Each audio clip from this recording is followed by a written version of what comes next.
Welcome to the News Reviewed. I'm Shelby. And I'm Jenna, and this is the segment where we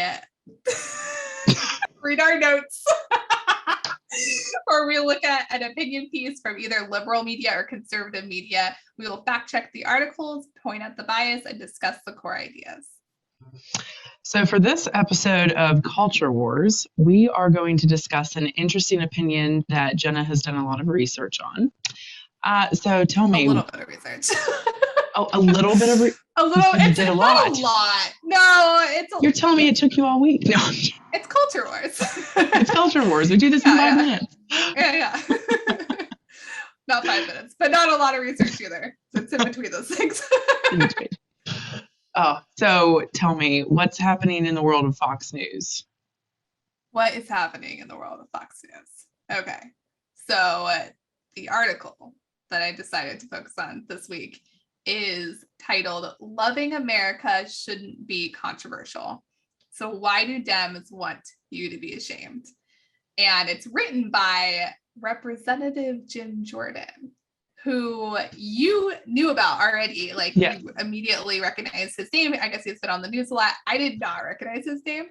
So I read the whole article and then wanted to check, like, who's the author of this article, just, you know, as I am, like, taking in, like, what perspective is this coming from? Who's the voice?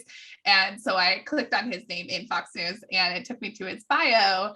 And I realized that he was a House representative, like a politician that represents Ohio, and also an opinion columnist for Fox News. Now I was like, this is crazy. Like, ridiculous. Like, I just, like, the idea, in my mind, the idea of journalism is that you are a check on politicians, right? You are oversight. Yeah. So if you're a politician who also is a regular opinion columnist for the main news media for conservatives, and you're a Republican lawmaker, like, that is crazy. I don't. Did you hear my voice? I was getting ready to say. Oh my God, you can do it on command. You can. I can, yeah. Oh, I got one of those jealous. Real femme voices. I'm so jealous. I would get that burns me up, Jenna.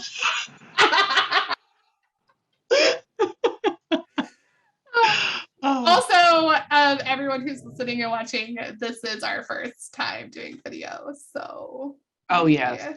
Yeah, we're getting used to excuse anything I do. Excuse, like, the things behind me. I have, like, a monitor on top of a suitcase. That's just, you know. Do we want to talk about what's behind me? This is Grandma's Home Furnishings. It is a twin bed mattress with Grandma's sheets. And yeah. So this is us. And in a few months, I think both of us might move into our closets, which will be really interesting for video. But especially me, I'm so tall. So I am going to have to sit on, like, this hard floor with no air. Oh, no. Yeah. Thanks, John. At least it'll be, like, September or October by the time we do that, so, like, it'll be a little cooler, because right now we're both having to, like, sweat it out because we don't want to have our fans on. Yeah, I don't want my makeup fall everywhere. Well, but it'd still be hot. Still. Okay, so we've talked about who the author is. We talked about the title.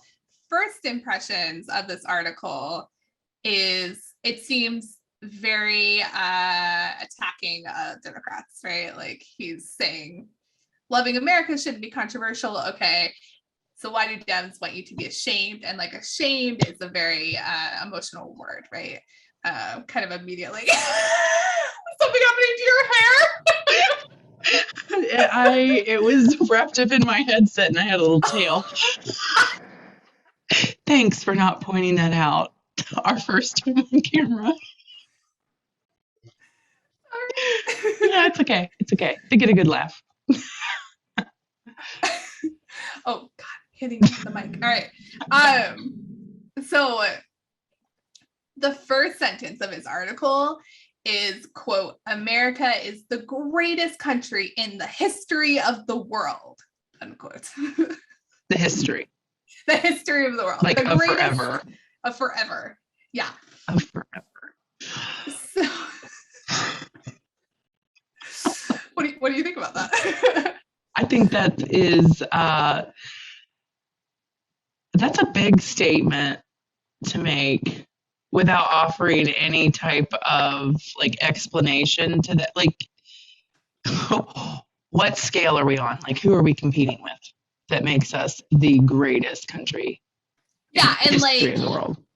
what are the parameters here? Like, are we the greatest country for growing tomatoes in the history of the world? Like, what is the specific thing that makes us the greatest? We are the greatest country for podcasts. Oh, hey. Oh, hey. Yeah. And this is a podcast.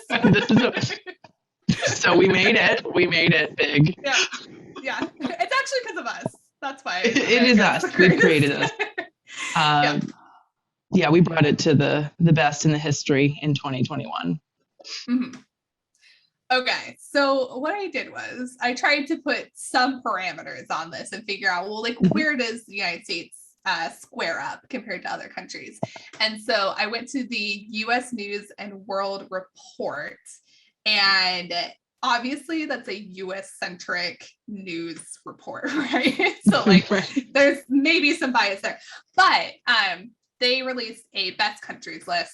And this report looks at 73 attributes to determine which nations are the best in the world. And these attributes are broken up into 9 sub-rankings. So there's power, quality of life, adventure, cultural influence, and there's a few others. And they're not, they don't get the same percentage of value. So like, adventure only counts for 2% of the score. So like, if your country is super adventurous, then doesn't give you that many points. Oh, then you're really not the greatest. You're not the greatest, just the most willing to jump off a cliff. Like, that's all. Oh, that's funny. So based on all of those factors, they determined, well, Switzerland got the highest score for 2020. And they scored the best in entrepreneurship, citizenship, open for business, and quality of life. And we could talk about what all those things specifically meant with people if they're curious, but not right now. So Switzerland got the highest score, followed by Canada, Japan, Germany, Australia, United Kingdom, and then coming in 7th place, we have the United States. So not the first, based on this criteria. He definitely was not looking at this website when he wrote this article. But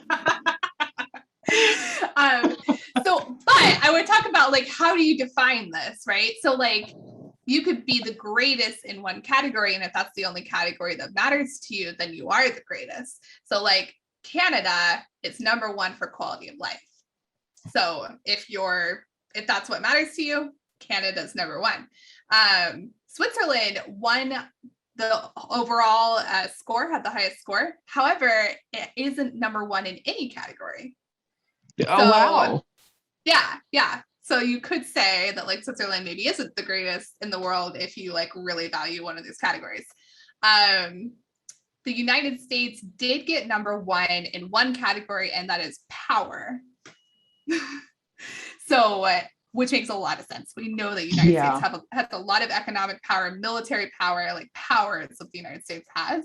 So if that's the only category that matters to you, you could argue that the United States is the number 1 country in the world in 2020, according to this data, right?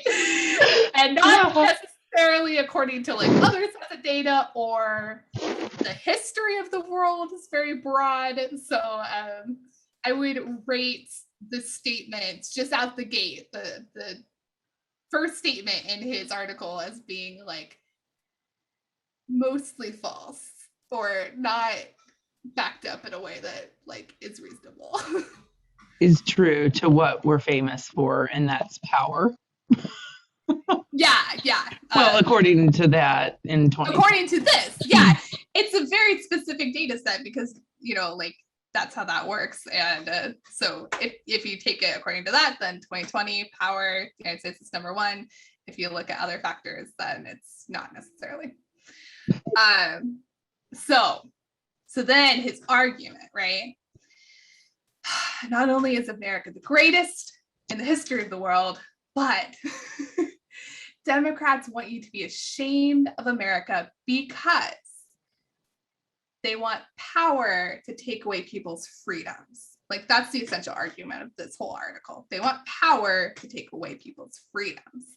So the evidence that he gives in the article is that big tech and big government are colluding to silence free speech online. So that's like evidence number one.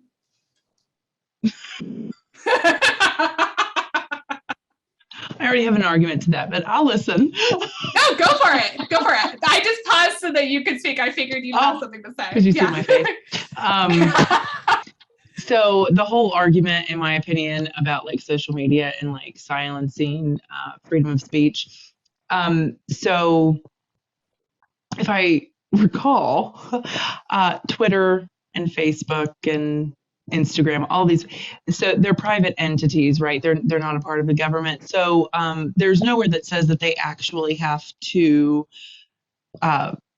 base their like bylaws or whatever on the Constitution. And anyone that signs up has to read their terms of agreement. And you're agreeing to that. So whether you're a president or a lawmaker, no matter who you are, you're still a person agreeing to this contract that you're going to carry yourself in a certain way. And no matter who you are, if you violate it, they're just going to terminate you.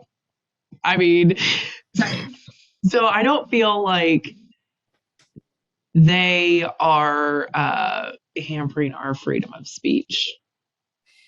Yeah, man, I feel like we could do an entire episode on each one of these points because they're just so big. But to like give an argument on the side of conservatives, I know this is something that I've been hearing from conservatives that this is a concern for a while, right? I think we all have. Mm-hmm. And they feel like they're being silenced in a lot of ways. And I think it's attached to some of the things that came out of liberals are trying to change a lot of things in our society. And one of those things is how we talk about things. So like the kinds of words we use and how we refer to things and like how we understand our history. And there's a lot of reimagining going on and things like gender identity, you know, like what do we assume people's gender identity? Is it appropriate to do that? And there's like this tension between people who are more traditional and saying like, you know, a man's a man and a woman's a woman. And, you know, like you can't tell me what to say and like that kind of thing. And people who are like, to me, that's very, that means that I don't get to exist as a person because you're saying that I must be this way and you're refusing to even acknowledge me and like what I'm saying I am. And because what I'm saying is going on, it's different from what you accept, you know? And so I think there is like this thing that's happening where conservatives are feeling like they can't talk. And they're saying things on social media and like having these conversations and getting shut down by liberals who are like, that's not okay. That's hate speech. That's all of these things. And to some degree, I think some of these people are like, this is just like what I was raised to believe. And also like what like I've always said or thought. And like, who are you to tell me what to think kind of thing. So like there's this tension there. And I think that's part of what's going on too. It's not just like Twitter telling or suspending Trump, you know, that happened. And like, that's obviously part of what this is referring to, but also this like, what's it called? What's the thing called that conservatives refer to when you restrict like how you say things? There's like oh my God. It's like, well, shouldn't have tried that. That didn't work for video. Nope. But yeah, but you know what I'm talking about. Yeah, with, no, like, I know what you're talking about. Yeah. So the second thing that he gives as evidence that Democrats are taking away our freedoms is that the lockdown orders that he describes as draconian prevented people from being able to gather in their churches and have their church services. And he's identifying that specific thing as being something like evidence that Democrats are trying to take away your freedom is that you can't assemble in your churches, which we did just go through a pandemic. Yeah, that argument bothers me so much. That burns me up because, okay, so like a lot of churches got inventive where I live. And they were able to do things like drive-ins, like if you tune into this radio station, cars would pull up, you're in your car, okay. So music venues were closed. People didn't gather for that. People weren't gathering for like concerts and like festivals and all of these things going on because we have a public health crisis. Right. Churches can be just as inventive. Like, okay, technology could be used to their advantage. And it was in a lot of places. They did Facebook Live videos, things like that. I wouldn't call that draconian. It's like, well, it was just draconian because we shut the church, or we shut the churches down. Right. It's not that you just couldn't go and live your life any other way. Right.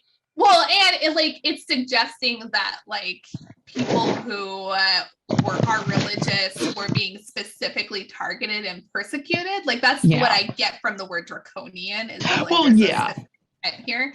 Right. To the conservative side, I do think there was some frustration that people were gathering and assembling to protest in the BLM protests, and then like churchgoers weren't allowed to go into their churches. And I think there was a little bit of a frustration on the conservative side about that, especially because churches typically get special privileges and are used to getting special privileges, which is something we could also do a whole episode on. We could. But that's the perspective they're coming from, is that like this should be something that I am allowed to do no matter what, even if it infects people, even though we're seeing like there were lots of church gatherings where people did like there were these huge outbreaks, right? That we saw on the news. And so like in spite of all of that, we should still be allowed to, because that's our right to gather for our religious beliefs, right? Well, but one counter to that is okay, the Black Lives Matter protests, there were so many people. Mm-hmm. Like, even if like law enforcement would have done so, they did something to like shut that down and like stop that from happening. Like, you're not allowed to do that. The amount of people that were out there versus the amount of people that go to a church, like, it is a control thing. It is. It's what you can do to try and protect people. I just don't know that making that correlation between protesting and like churches, they weren't trying to even shut them down. They were just saying, hey, like, you need to be wearing masks. You need to be distancing. A lot of places I've seen where they're like, if you have the ability to like open your doors, turn ceiling fans on, have ventilation or circulation. Or be outside. Yeah. They weren't saying like, if you operate your church in any capacity. Right. So, I mean, that's just, I don't know. Like, to me, I get it. I get the argument. I just don't think that it is, it's valid in the way he presents it. Yeah. I mean, I do think there was a sense of unfairness, like that, like even though you can't control like a riot in the same way that you can like tell churches that they must operate a certain way. I do think there is like a feeling of unfairness with that. You know, like they get to do whatever they want. We have to like follow these rules. And I also think that like the socially distanced thing, like we all experience, I think, like we're in this reality where like everything is scary and all these things have been taken away from us. And then on top of that, we can't connect socially in the way that we would like come together in a crisis, you know, and support each other. Like that wasn't really possible. So yeah, so I can see that. The third evidence that he has that Democrats are trying to take away our freedoms is, and I tried to verify this. I just want to say out the gate, I tried to verify this and could not verify this at all. So like, I'm just going to quote him and then we're going to try and talk about it. But quote, you cannot petition your congressperson for a redress of grievances because Speaker Nancy Pelosi refuses to let you visit the Capitol.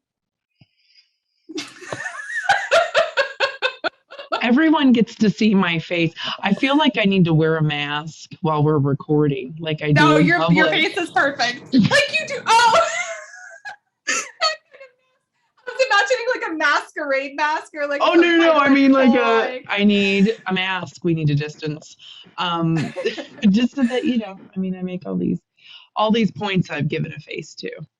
Mm-hmm. Yeah, I'm sorry. No, you're good. Oh God, I keep hitting my mic.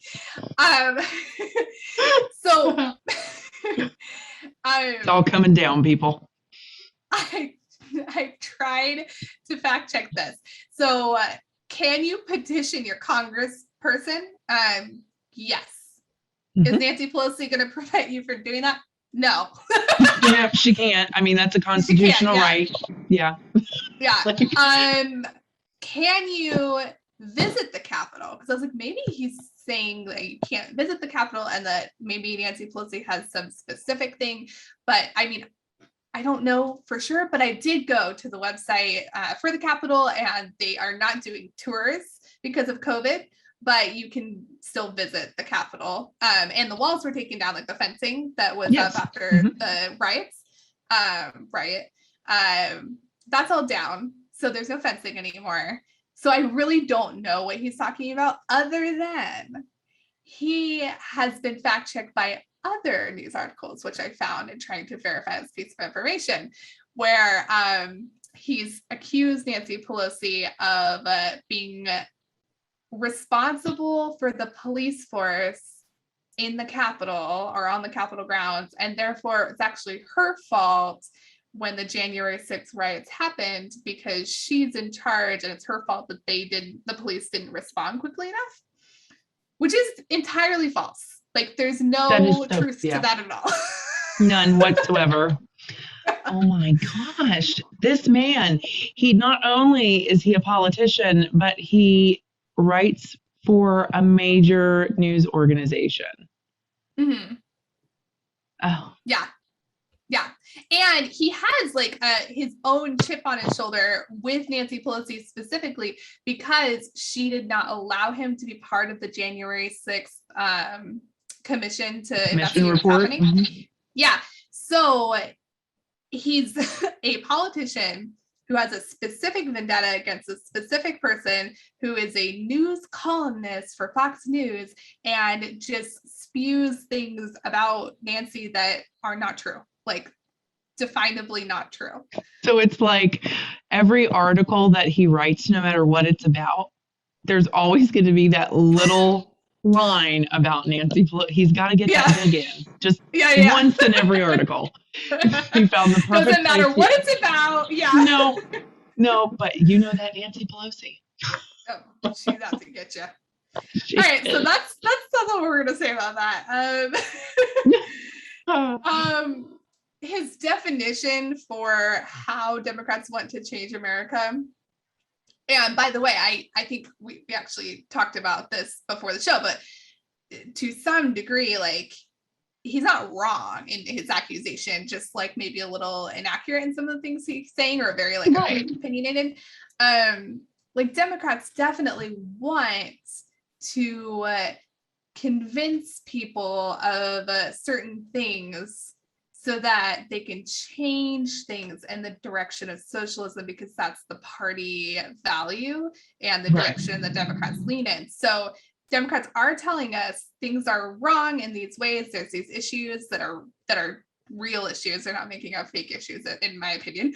But then what they're doing is taking those real issues and saying the only solution is something along the lines of socialism, something along the lines of centralized government, something like that.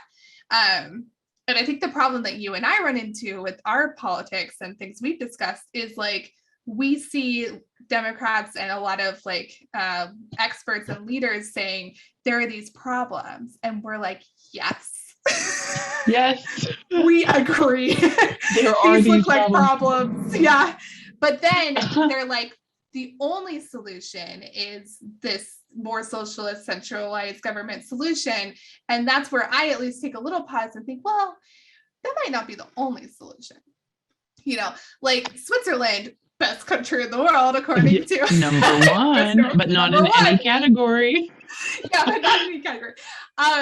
They're actually a pretty conservative, like especially economically conservative country. Yeah. So, you know, we can make a broad statement that like it's possible to be the best country in the world and be more conservative. And so like maybe this idea, this narrative that Democrats are selling, that we need to change things and they have to be in this direction, I think there's a little debate to be had there, right? So, but the way he describes this is like, quote, Democrats want to reshape America to fit their progressive vision of a cradle to grave entitlement state run by anonymous bureaucrats and social justice warriors. It's like so many like zinger words in there. Yes. I got to bring your attention to this one paragraph.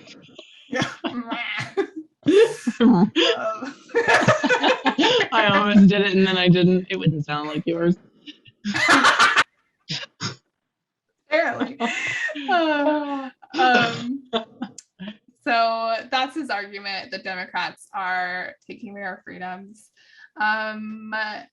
He also has some evidence to back up his claim that America is the greatest country in the world. Oh, the first time he's offered evidence. Yes, now we're offering evidence. Okay. Yay, so, great. These are the reasons. Okay.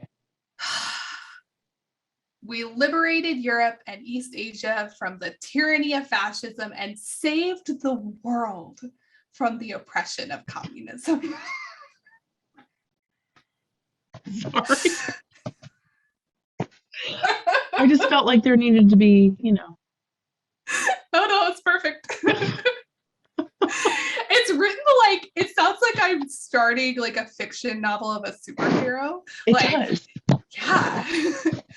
But I mean, who would the superhero be? America. Captain America. Captain America. This is a spoof of Captain America. Captain America.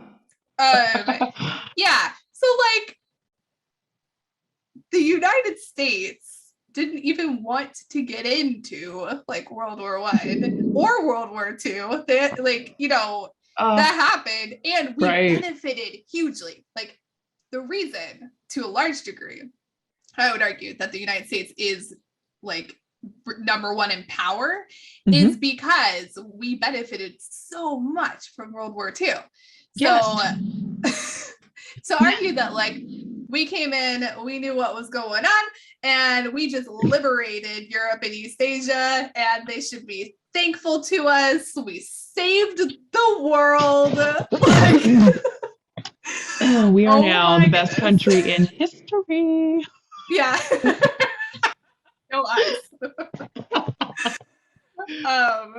Okay, so then his second argument or piece of evidence is we sent men to the moon and brought about the digital age. I think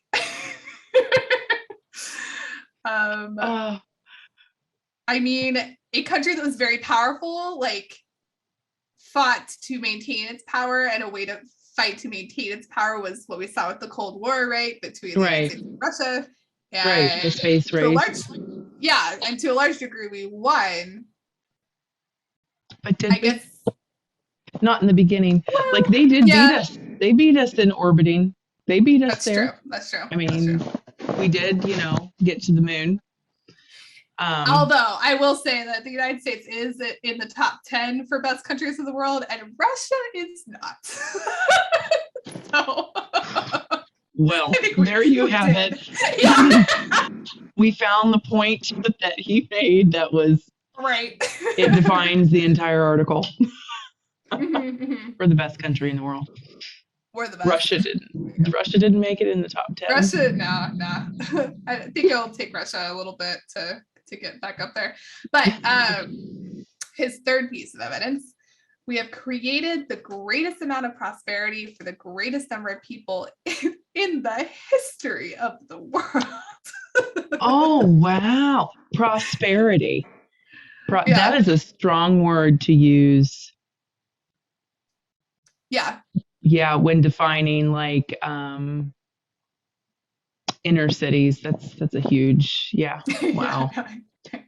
Yeah, because those people are like prospering definitely because we're the greatest country in the history of the world.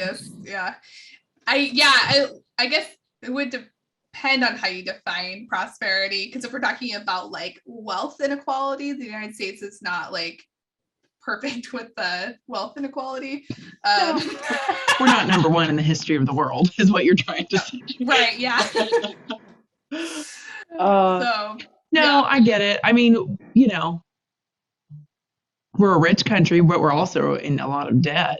We're in a lot of, I don't know. But whose fault is that, Shelby, that we have a deficit? The Democrat? No. I think I would blame COVID right now for the deficit. We're part of it for right now, like our current economics. Yeah, I mean, like each one of these points is like, well, how do you define that? How do you define prosperity? What are the metrics here that we're using? Like, it's really hard for us to even have a discussion about this because it's very broad. Yeah, it's like, what are you talking about again? Mr. Senator, wait, what is he? Hold on. What is he? He's a representative, House representative. Oh, he's a House. Sorry. From Ohio. There you go. So his fourth point is the most broad of all, which is just that we should celebrate America. It's not really it. Yeah. Oh, is it like, is that fireworks, boom booms? Yes, 4th of July. We should celebrate America. Yeah. I do think that we could talk about that. Like, we should celebrate America because of these things. Maybe not because we've kind of torn apart these things, but should we celebrate America? Like, should we be proud of being American? And are we? And that's something that I really thought a lot about over the last, decade. And like, I definitely had the experience of going to college and getting a more liberal, like I had a liberal arts degree, right? And my experience was I definitely still feel a little like I have a hard time celebrating a lot of American symbols like the flag or the Pledge of Allegiance or these kinds of things. And I also I definitely think of other places in a much rosier light than maybe is actually accurate, right? Like I used to live in Germany, and I would talk about like, oh yeah, well, America doesn't do this right, and America doesn't do that right, and stuff. And I'd be like very critical of America, like Germany does all these amazing things. And the Germans I would talk to would be like, okay, but like every country struggles with those things. Like we struggle with those same kinds of arguments or those same kinds of problems, the same, so like, right. Yeah, I mean, America's not all bad. Like you're kind of describing things like America's all bad. And I don't think America's all bad, but I do have had the experience of maybe not being very patriotic or feeling very comfortable with that. And so I do think there's some validity to what he's saying. Like, we should be celebrating the things that we're proud of with America. And I think that's something I'd be open to doing, because like America actually is pretty amazing. Like some of the things that America has done. Yeah. It is, but oh gosh. Okay, so I'm gonna go for it. I'm gonna go for it. So, okay, we talked before the show. As children, as school-age children, I think that America, or the way our education system is built, it is to train children of a hyper-conservative view of America, symbolism, the Pledge of Allegiance to the flag every day. You know, you're doing that's like the first thing you do in the morning. I was homeschooled and I did it every day. You did? No. Yeah. Oh my goodness. Yeah. So even in my, like, of course I had a conservative upbringing, but yeah. So that's what our education's like. We look at our education system and these things are like, oh, that's how that works. We just know that, right? We just know that we do these things. And it's, in my opinion, very hyper conservative. Then you graduate high school or not, get your GED, whatever, you end up in college. College is very, or not. But if you end up in college, which that is very expensive,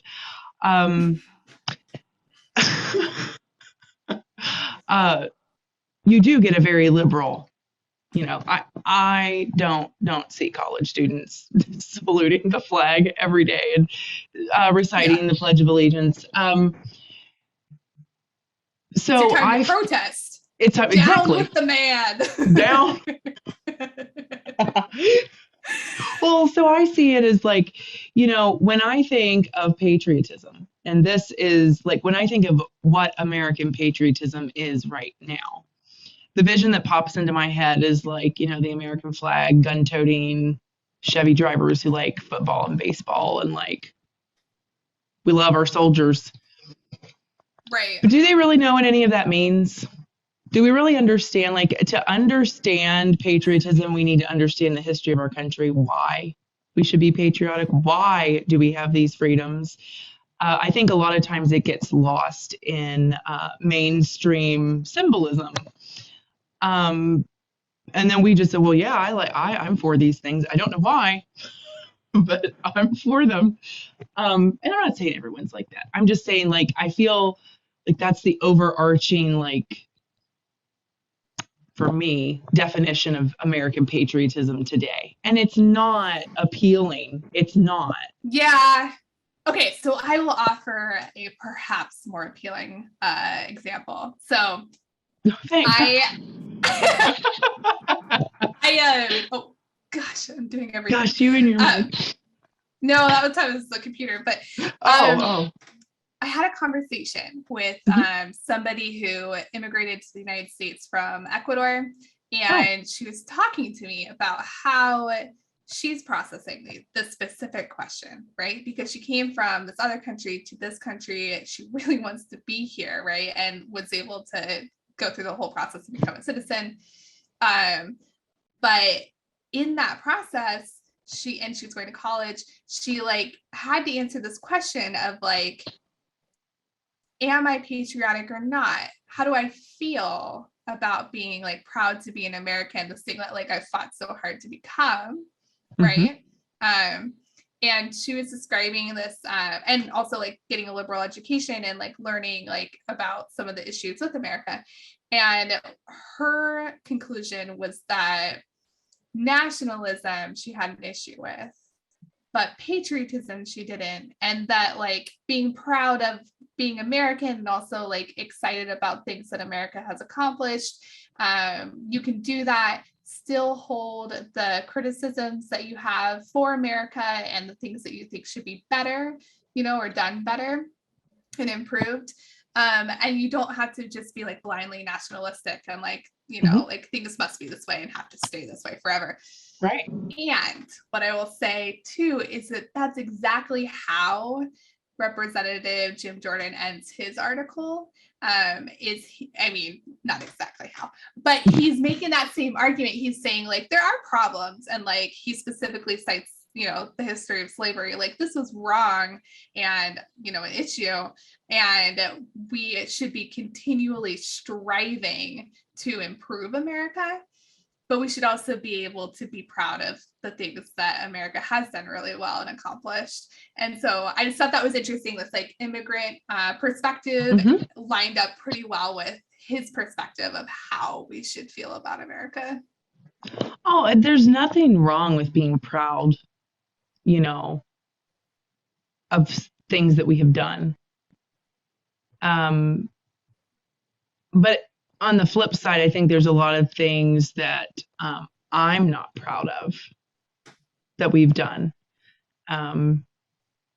Obviously, like slavery, but then there's the flip side of that. We can be proud that we were able to do things to end that. But we still struggle with racism and things today. So there again, it's like 2020. Well, even before that, I couldn't be proud of us for those things. I don't know. Like,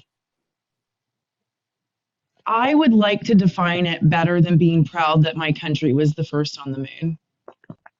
Yes. Oh like, my gosh. Yeah. Those types of things. Like, I want to be proud of the fact that my country is known for equality, that my country is known for like fairness and all of the, and that it's a good place to live. It's a fair place to live. And it's not right now. It doesn't feel that way. And we're so like politically divided, and it's that overtakes patriotism. How can you be, because we're divided in patriotism now between a color, whether you're red or you're blue. And both of those sides, I think, would define it differently. Oh, for sure.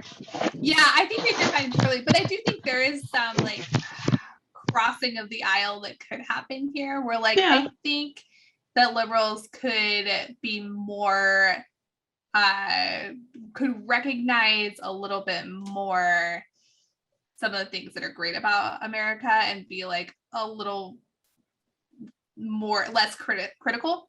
I think that Republicans could be a little more critical and take a little bit more of a critical eye to like things that are going on. And that would be like the meeting point in the middle. Yeah. I mean, you don't change by just sitting and like spinning your wheels. There's no change that comes from that. But I do think that criticisms, like having the ability to be able to look at something and say, you know what, this isn't right, and we need to do something about this, that is a proponent of change. And I'm not saying that liberals have it right and, conservatives have it wrong. I totally agree with that. I think that conservatives should be a little more critical when they look at those things. And maybe the liberals could be less critical, but I feel like it's the time that we're in. And it's like, okay, right now we need something's got to change. We're living with all of these, like all these things are happening. We talk about it so much, but like systemic racism and now there's arguments of like from the right that we're being controlled through vaccinations. And there's just all these things happening. And it's like, you know what? It's hard not to criticize it. It's hard not to look and be like, okay, we need to pinpoint what the problem is. We need to deal with this like now. Because I don't know. Like things just don't mean the same to me now than they did even 5 years ago. Yeah. And I hate that. You hate it. I hate it. It burns me up. Well, I think this is an excellent point to turn this over to our listeners. Yes. And so listeners or watchers, actually. Yeah. Viewers. Viewers, thank you. Watchers sounds a little creepy. Yeah. It's fine. Listeners and viewers, reach out to us and let us know what you think. We're on all kinds of social media platforms. Yeah, and while you're at it, you have to subscribe. We Yes. need you to Subscribe. Yes, Jenna's doing her acting in the background. I'm not going to do all that for you, but definitely subscribe.